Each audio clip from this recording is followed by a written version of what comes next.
Le monde a changé. Pour le meilleur ou pour le pire? Personne ne le sait. L'humain a évolué à cause de facteurs extérieurs et intérieurs également. Des extraterrestres, des cyborgs, des sorcières, une résistance.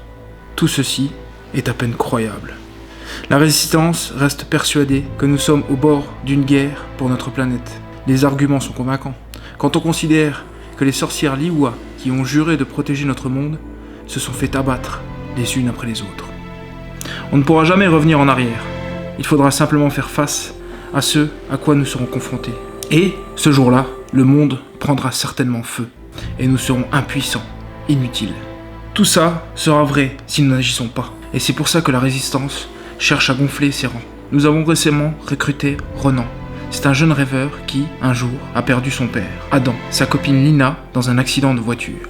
Après ça, il a décidé de devenir immortel, afin de devenir un héros et de protéger les gens du sort qu'il a subi. Il chercha des solutions en vain, jusqu'à ce qu'il fasse la rencontre d'Alfea, une sorcière Liyue des temps anciens, qui était en charge des expériences sur les humains, afin de lever l'armée destinée à affronter les Omni. Mais le sort qu'Alfea appliquait sur les humains était aléatoire, de par le code génétique de chacun. Et Ronan n'est pas devenu immortel, mais a développé une sorte de schizophrénie contrôlée, sous la forme de 2 voix dans sa tête. Chacune représentait une facette de sa personnalité, le désir de devenir immortel et l'impuissance face à la mort de ses proches. Il a vécu comme ça pendant des années, jusqu'au jour où Alfea l'a contacté à nouveau pour le prévenir que le sort allait dégrader son esprit. Il la rejoignit et Alfea lui expliqua que les voix, si elles n'étaient pas gardées sous contrôle, allaient pervertir Ronan et le transformer en monstre.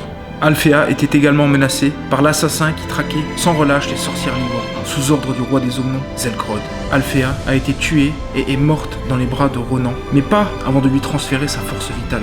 Cet acte a rendu Ronan imperméable aux dommages physiques, semi-mortels en gros, et ce dernier est parvenu à venger Alfea en tuant l'assassin.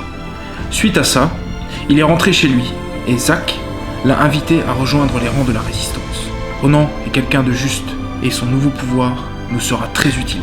Mais maintenant, il y a encore quelques soucis à régler avant de pouvoir vraiment nous mettre en marche.